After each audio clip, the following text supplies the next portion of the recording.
All right, welcome back to the show. It is officially 15 days until December, because the good Lord knows that Bryce and I need it more than anyone in this world. Nathan Mhm. Creeps joined by my co-host, obviously Bryce Borscher. Bryce, our lives remind me of that meme you see across social media where it's just a human being asking God for please quit giving me your toughest battles, and Yes. then God replying, "How are you still alive?" Yeah, and we are the scraggly old man that's like, "How are you still alive?" And it was start of November until now. It has not let up. Um, it's comical at this point, and I took a moment. I actually sat in silence after the Hawkeye game yesterday, and I was like, "This can't affect your life this much anymore." So you have to sit for a second and think about how you're going to move on. And I've come to some conclusions. I'll share them on this show. It's not looking pretty at all. Yeah, we went to my wife's coworkers, which is just like a block and a half down from our place. So they had a Mhm. couple of people over there, and I was really the only person into the game there, and I just sat in silence on that Which couch is in a the house. worst place to be in, A house too. I'd never been in. Nobody else was feeling the pain I was feeling. I sat there for like 20, 25 minutes and say a single word, just in utter shock. And I'm an idiot because I'm a really superstitious person. Left here at Yeah. halftime, my house, everything was going really good. Got over to there and nothing but immediate pain directly Well, and into you the. know that was a jinx. You tweeted out publicly that Chris Hassel that they Yeah. had a big jinx, and it was a very jinx play that started the terrible unfolding in that game. You I've never can't. seen an interception like that. This right? How the hell does that happen? It hit his hand and dude. We'll get into the Iowa game, but God, everything in every little way, an eighth of an inch, you could name it, you could say it, is just hurt Iowa Hawkeyes this year, which has devastated my life. Uh, Uh-huh. Uh-huh. but now we can officially say, yes, I don't have to care much about football season anymore, other Yes. than the Nebraska game. I obviously want to beat them. Did you have Yeah, any? it's almost like the committee dropping us down only one spot after the Oregon loss was like dangling a little chew toy right above our head. And it's like, hey, the season's not over. If you beat USC, you never know. And then just to get our hopes crushed one more time. We were dead. Literally, we were dead. You and I were finally resting in peace, and then Mm-hmm. here comes the committee, put us on life reserve and Life support. life Yep. support, and resuscitated or revived us just to kill us one more time. Yeah. Mm-hmm. Yeah. Hey, you have a note on here that it is not all bad because everything I've seen on the hardwood has been really, really fun. And you were at that game. Yeah, I went to my second Iowa men's basketball game of the year. This last Friday versus Xavier, was able to go with their brother, his first game of the Coach McCollum era. And I briefly talked about it last time. How it's this the second you step inside CHA MediaCom Court, it is a completely different culture, or vibe inside the arena.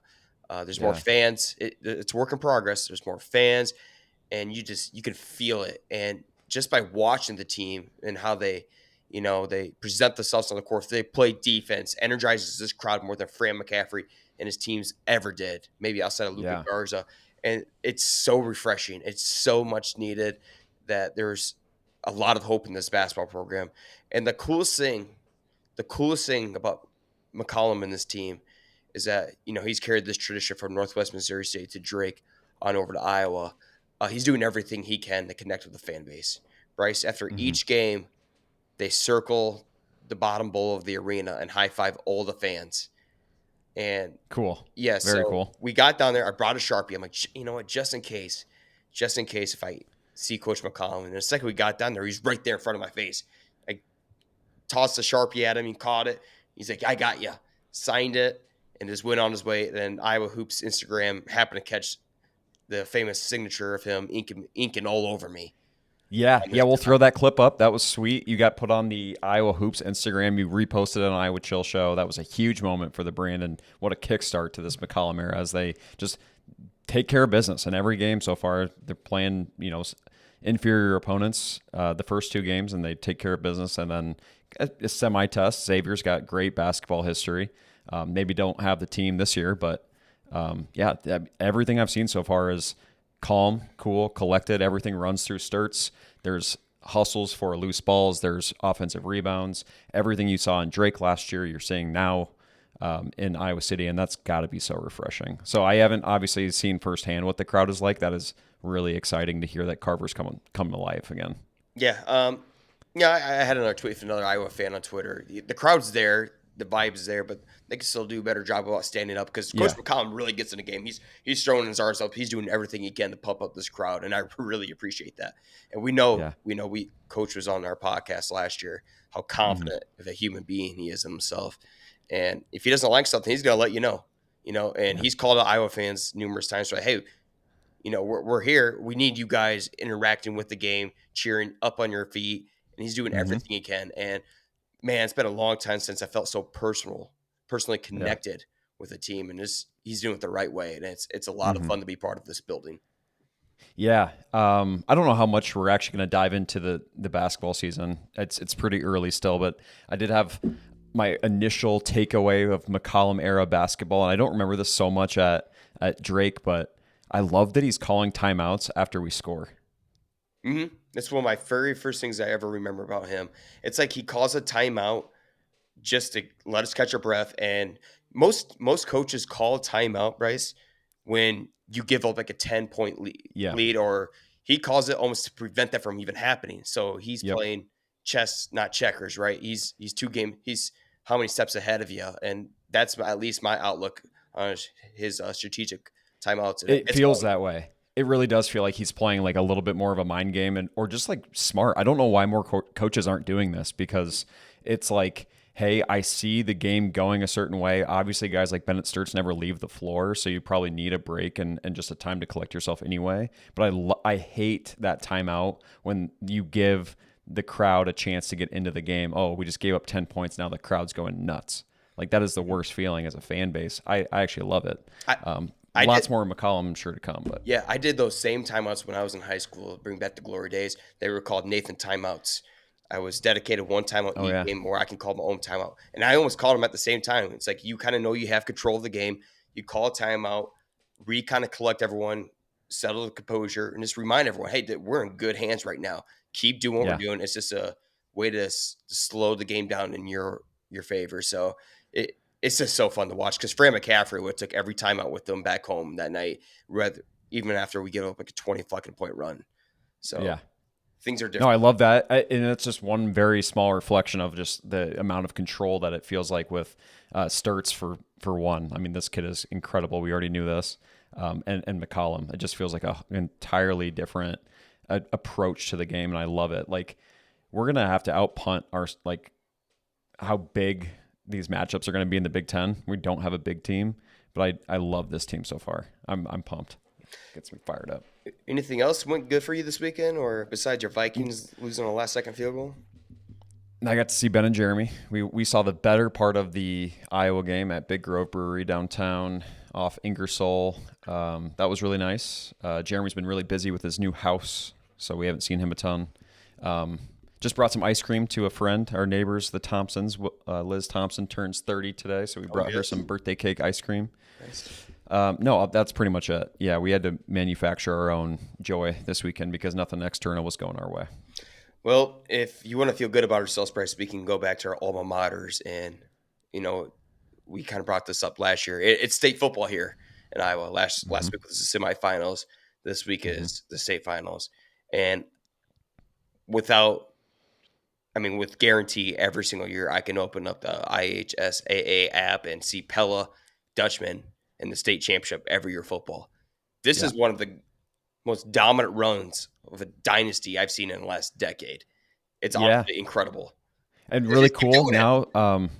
So yeah, and this is the first team. I believe it's the first team. I might be 1 year off on this, where they don't have Coach McKinstry, who coached myself and 25 years prior of Pella athletes, and so like the legacy is obviously continuing. They look great. They take down Decorah, then they take down. Gosh, who was it last Friday night?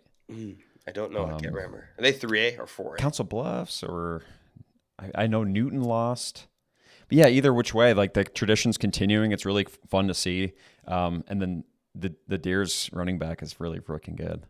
Kobe Deers was a couple years below us at UNI, and his younger brother's now kind of cutting out the trail for another potential state title over in Pella. So really, really cool. Yeah, all that tradition's kind of sticking around even after the legacy Coach McKinstry is gone. Grundy Center's 50-game winning streak finally comes to an end. I'm really Just kind saw of hyped that. again, huh? I think they went 3 straight years undefeated. Hmm. Obviously more than that because I don't know. I think they played 13 games a season. So obviously, 50, have they really won 50 straight games? And what that has to be what Oh, state it was titles? crazy.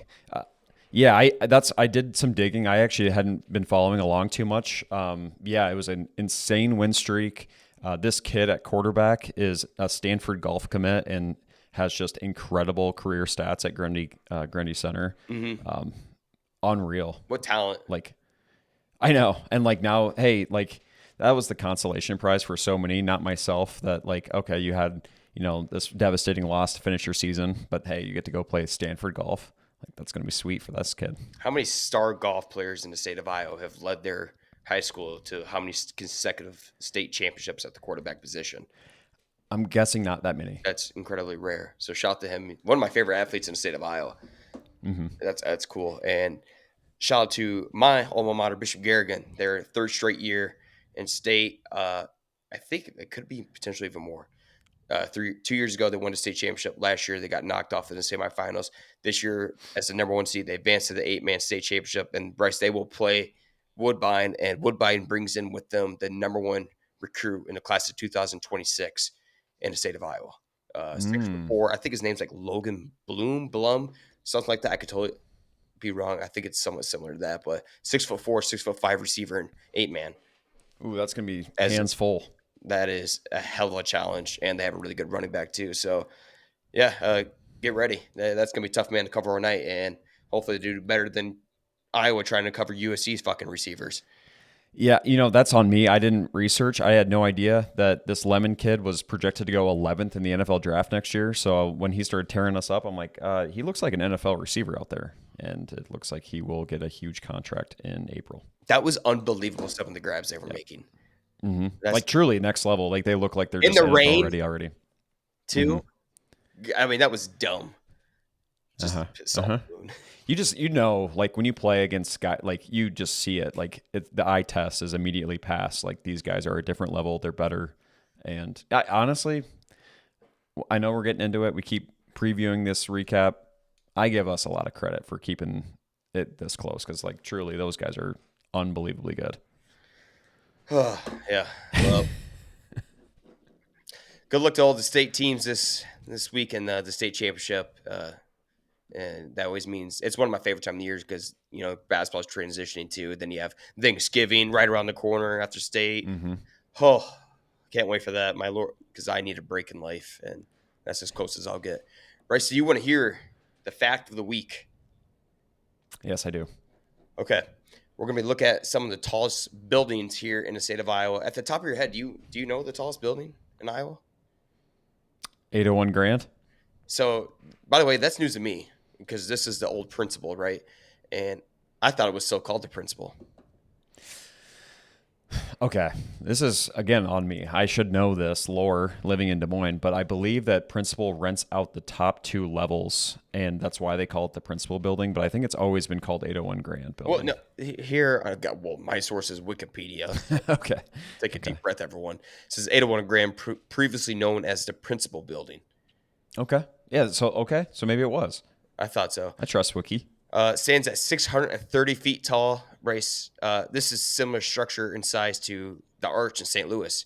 I think it's 630 or 650 feet exact in St. Louis, so very identical size. The second tallest building in Iowa, the Ruin Center, also Des Moines, 460 feet. Third, the Des Moines Marriott Hotel.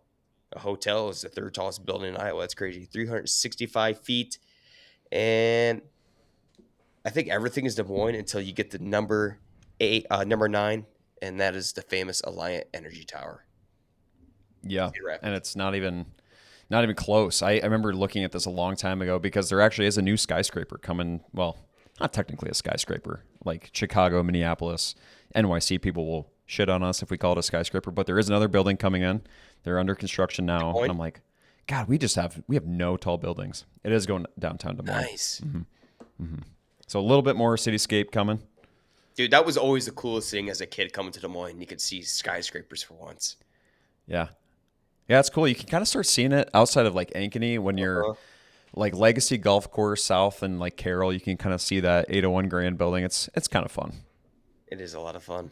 So that is your Iowa fact of the week. The principal stands, or the 801 grandstands, as roughly as tall as the arch in St. Louis. Bryce, it is November 16th here in Iowa. We had a high of today of 52. I believe yesterday we broke, 2 days ago, we broke state records with 74, 76-degree temperatures throughout the state. But today's That's high crazy. was a high of 52, and the weather records for Des Moines and November 16th is 76 degrees, set back in 2001. The lowest temperature ever recorded, 0 degrees, Hmm. 1959. Each week, it just gets a little bit colder on a weather record. Most precipitation, 1.65 inches, 1952. Most snow, 1.4 inches, 1968. Snow will be on this a little bit more often these days, I'm sure. I forgot to ask you, did you end up putting up Christmas decor? Yeah. Oh, yeah, yeah. I got that done. Did it yesterday, which was terrible because it was windy as hell, right? It was terrible. Yeah, it was windy. It And then was you were on the terrible. roof at one point. So I assume that was like when you were doing the lights, but then you were also waving an Iowa flag. Yeah. Yeah, I got up on the roof, and I'm like, well, since I'm up here, I'll do a little bit of Iowa content. And that it didn't turn out well for me because I quoted saying beat USC. But yes, we got the lights hung up. I said I'm going to take the warmest day in November to take the opportunity, and it's just scary. Anytime there's a little bit of wind, you're up on that roof. The janky ass ladder I had to use to get up there. It's I don't know. It's just an uncomfortable experience, but I'm glad we got it done. And the best part about doing this is the ripple effect it has on your neighborhood. Oh yeah. I'm sure Did some you kind people. of see some neighbors get antsy? They had to put it up too. Yes.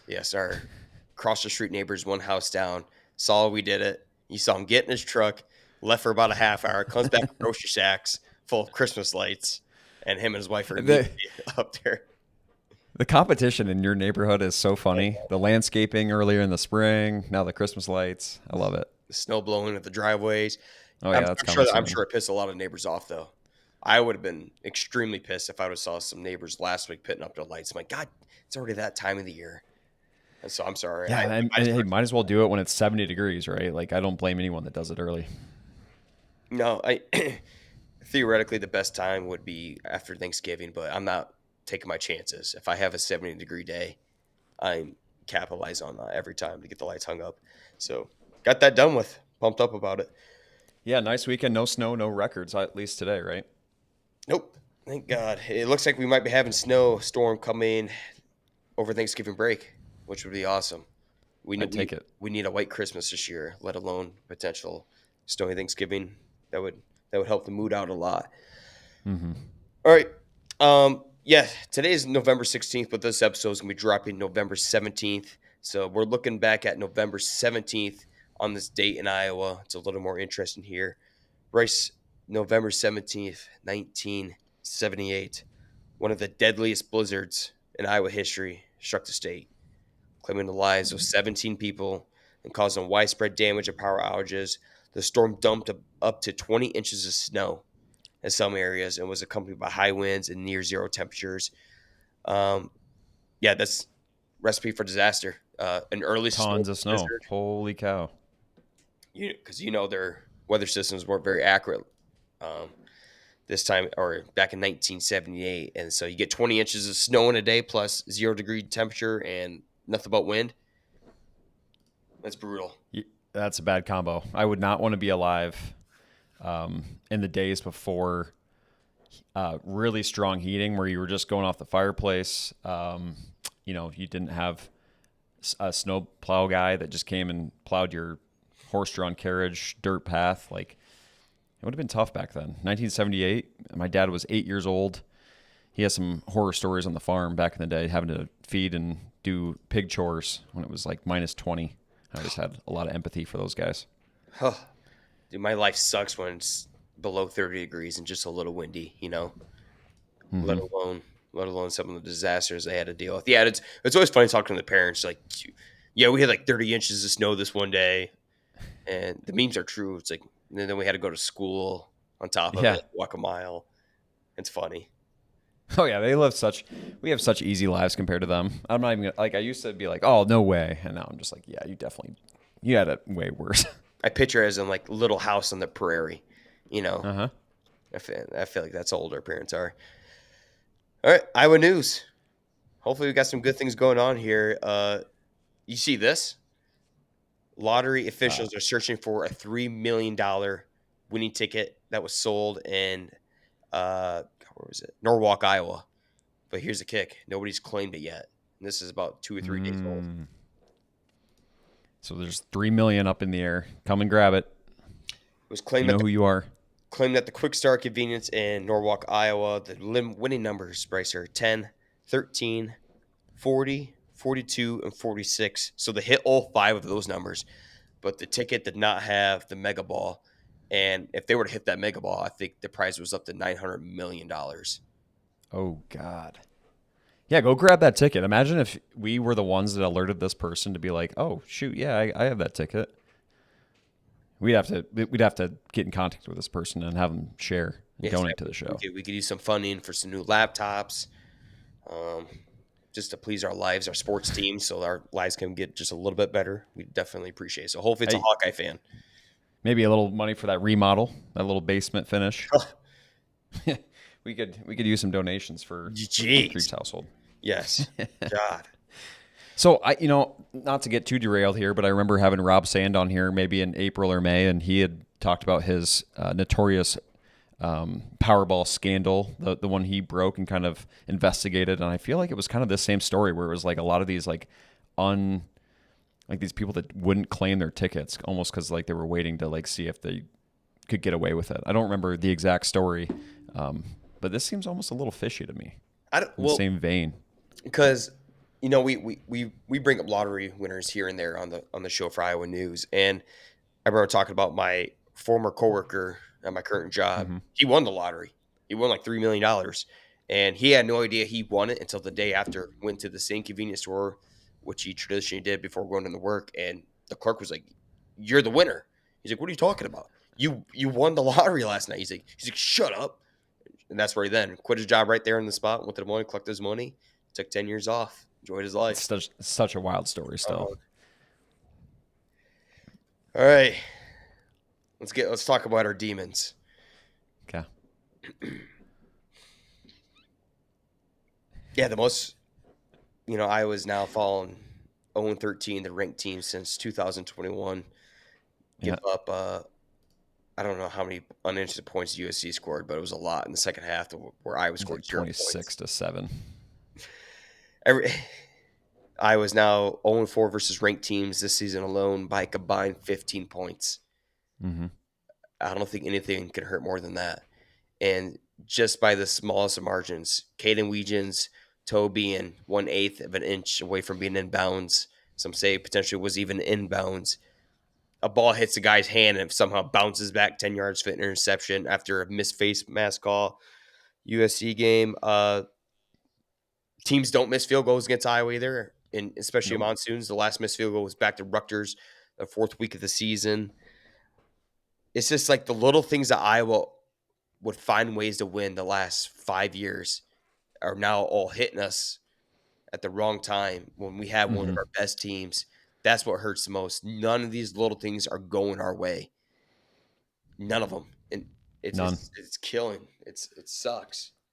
It does suck. It feels like the eternal team that would have been, 2 points to Oregon, 5 to Indiana, 3 to Iowa State, now 5 again to USC.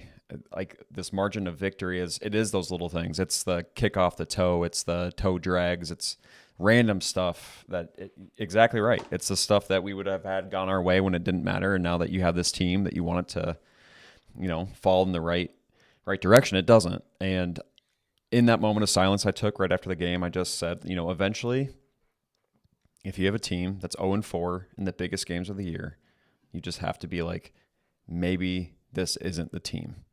Like eventually there's excuses and stuff that you can do with 1 or 2 games, but 0-4 now on the season, I've come to terms with the fact that this Hawkeye team was not the team of destiny, and I'm just going to enjoy the last 2 games for what they can be. Take care of Michigan State, take care of your rival, Nebraska. That game always feels so good to win.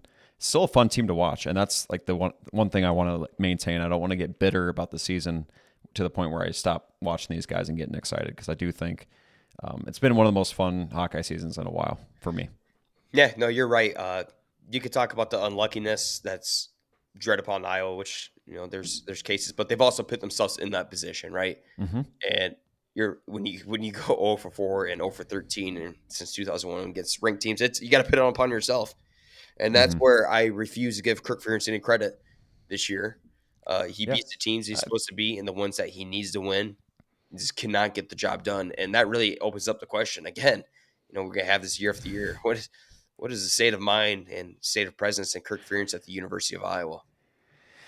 I don't know. And there's so many good things that have happened. I love this guy. I said 2 weeks ago after some of our routings and some of our big wins and emotional moments with Kirk that I never want him to leave. And part of me still feels that way. I don't want him to go. I have so many memories. He's the coach I remember first watching, and he's the coach that I still know. And part of me never wants that to go. The other thing is, we've mentioned on this show before that Lester and Gronowski have opened up this program to opportunity. Hmm. And maybe it is time for a little shift, because if you maintain Phil Parker and Lester, you have the bones of what could be a very, very special team. I think that there's just really a couple things missing, which I haven't felt that way until this year. So again, thanks to this team, you made me believe again. That's But it's true. It's true. But you take the risks if you fire Kirk Ferentz to get a new coach, you take the risk of going. You fall into the 4-8 trap, like you see what Wisconsin's in. But what mhm. hurts most? What hurts more at this point, Bryce? Just acceptance of your 4-8 shitty team, like it's going to take some years, or actually having a good team, you still can't get the job done, being right there on the inches away from success, and you still consistently cannot get it done in the last 5 years. What's more frustrating? I could tell you what's aging me fucking faster. It's this season more than anything. Yeah, it's these teams. These are the by far the most frustrating. It's the teams you look back on though, and you're like, man, that's fun. And I kind of am looking forward to a little bit more of that next year. The 4-8 team, like these guys, my Vikings behind me, they are not going to have a good season. They have a lot of growing pains they're going to continue to go through for the rest of the year. And you kind of just chalk it up to like, yeah, take whatever product they have that week and you just kind of move on. So yeah, I mean, Wisconsin is a different story. Like that's a bad brand of football right now. I'd hate to go into that, but yeah, I don't know. I don't know what it is. Personally, I just can't take much more heartbreak. It hurts right now.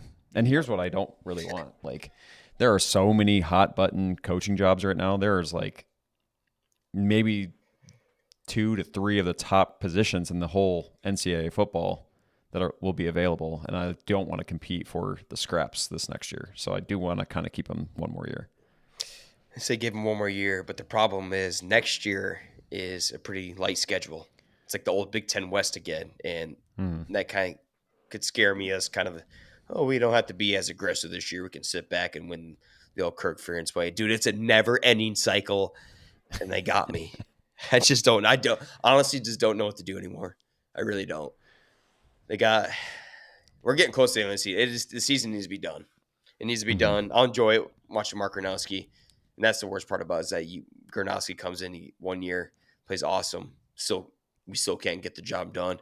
And Uh-huh. then he leaves, and then we have to adapt again. But yeah, they got Michigan State next week for senior night, and then the only game I really care about is Nebraska. So Yeah. Yeah. Take care of that one. You finish your hopefully 8-4. I don't know. I don't have the right answer. I've been in the camp for a long time. There was people that said fire Ferentz in like 2018. Like, it's time to move on. You didn't win your big game in the Rose Bowl. Like, let's find a new coach. And at that time I thought it was too early. During the Petrus eras and some of those, I'm like, get rid of him. I just don't know where I stand. I do love the guy. no, I love him to death. But yeah, I don't know. He's got me brain mush right now. There's no doubt about that. Shit, dude. Imagine if you get a McCollum. Imagine if you get the McCollum energy in It's Kinnick it Stadium. you need a refreshing start, but the problem was this year seemed refreshing at times, right? Oh Seeing yeah. the score of the 40 burger on Minnesota, seeing a dual threat quarterback who hell he had a receiving, passing, and a rushing touchdown in the first half this week against USC. It's refreshing moments. So there has been positives. You're right. but still, the result is it's still the Going to same. end up being the same. Unfortunately, Mm-hmm. Iowa State Bryce will have senior night, I believe, versus Kansas 5-5 Kansas. There's a lot of preseason hype for Kansas that they struggled this year, and always said for Iowa State, just have fun. Get Rocco back on tracks because you got him Yep. for another year. It's a different situation there than Gronowski, where Rocco could be one of the greatest quarterbacks in Iowa State history. So go out, have fun, Yep. find a way to Dude, bring back some momentum at the end of the season after that 4-game losing streak. I totally agree. And I think for Rocco, it's important to regain the trust of the fans. I'm obviously not a diehard Cyclone fan, but what I don't want to see is the fan base turning on a guy that's going to be around one more year for a guy that's done a lot of good for the program. So I'd love to see him get back on track this week, see him have a good game, kind of get back to his old ways. God, What a way to do it on, a little homecoming. hopefully he's healthy because they've had their third freaking bye week, more rest time than any team in the country. It opened up as a 3.5 point favorite, and dude, it's just hard. I think I have the same energy as everybody else in the state. It's just time to move on to basketball season. Uh, You know, we've especially done our best. We've held off. I mean, uh, when there's been disappointment with Oregon, now USC, it's like we could have easily just moved the show right on to the good things happening in the early parts of the basketball season. We well, haven't. And it especially is time. Doesn't it feel like that? yeah. Well, with college football playoff nowadays, if your team's out of the conversation, what's the point? Back then, Yeah. you had bowl games where you can get somewhat excited about, but they mean absolutely nothing. So the Mm-hmm. second your team's out of conversation, it's really just whatever. Mm-hmm. Move on. All right, Bryce, we're gonna be doing our top 5 segment tonight, and we've done our fair share of shitting on all sorts of river towns here in the state of Iowa. Well, Yep. today they get their flowers from us. We're going to be ranking the top 5 river towns in the state of Iowa. Yeah. Nothing, I don't think there's anything crazy on my list. There might be some controversy, but I think it's really just opinion at that point. Yeah, I don't know. Nothing crazy. I almost went too deep on this, and then I'm just like, you know what? Stick to the basics, things that you know, places you've been. Keep it simple. I think it's a good list. Go ahead. Go ahead. Start us off for your number 5. I mean, it's a great starting number 5, and maybe too low. Cedar Falls. This one gets brought up all the time on our show. I think it's one of the most underrated towns. I love the Cedar River. I think what they're doing in the Main Street area to try and get people to like wake surf and like swim in the river a little bit more is kind of cool. And it's just like a pretty cityscape and like river view. I love it down there. I think it's an easy top 5. So I should have specified how I was going to be ranking my list.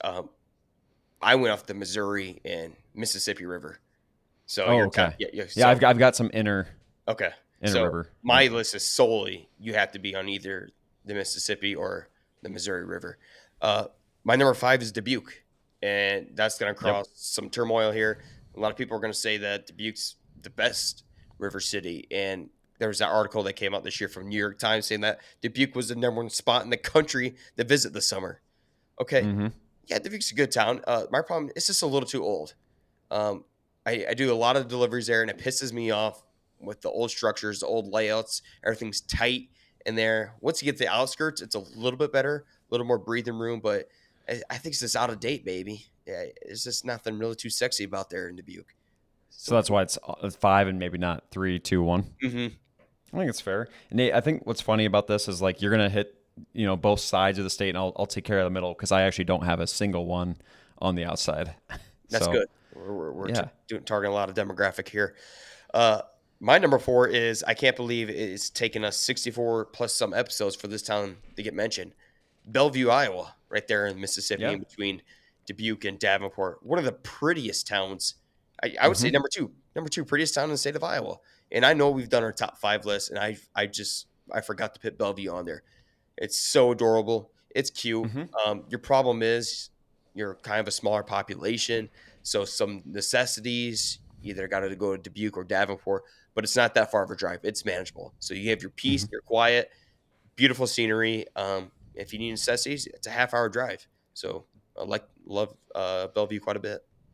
Good pick. I like it. I'll circle back with an Iowa City. I think it's a fun town. And part of my list is actually kind of like whether or not I feel like the river is playing a part into the culture and the vibrations of your city. And I do think I get that vibe from Iowa City. I believe you and Berkey have done some fishing in Iowa City. And we got a little water well down there, very secretive. So it's open to fishing. Classic walks across the bridge after a good game at Kinnick Stadium or tailgating down to the Ped Mall. I feel like that just brings a whole different life to a city when you have a quality river and a couple bridges that make the city accessible. I just had one of the worst walks of my life last week after that game. We remember we didn't park in our normal spot. We parked downtown, so got rained on. Had to walk across that bridge, and we're just lucky I Brutal. stayed on. Brutal. Circling back with a town we've already mentioned on the show, Des Moines, the skyscraper city. Des Moines is actually kind of intertwining rivers. You have the Raccoon and the Des Moines River. And there's kind of like all kinds of stuff to do throughout. Lots of scenic walks, lots of kayaking and that kind of stuff. Brings in some quality nature. Des Moines, mentioned all the time. Maybe it's too easy of a thing to include, but I think I just had to put it on here. It's the hometown. That was your number 3? That was 3. Okay, my number 3 is a town that I love and I can never remember how to say it. It's Gutenberg or Guttenberg. Dude, it's on here every week too. How do we not know? I don't know. But the prettiest town in Iowa, and it is my number 1 pretty town. And It can't be your favorite town if you don't know how to pronounce it anymore. That's final warning on that. yeah, you're right. We're getting ridiculous. It's just honestly, its problem is that there's not a whole lot near it. Unfortunately, I don't know what they do for entertainment purposes, but Hey, I swear I'm having deja vu. I just looked it up again how to say this town. It is Guttenberg. is it God? Guttenberg. Yep. See, Okay. Gutenberg sounds right to me, and it maybe sounds a little cartoonish when I say that.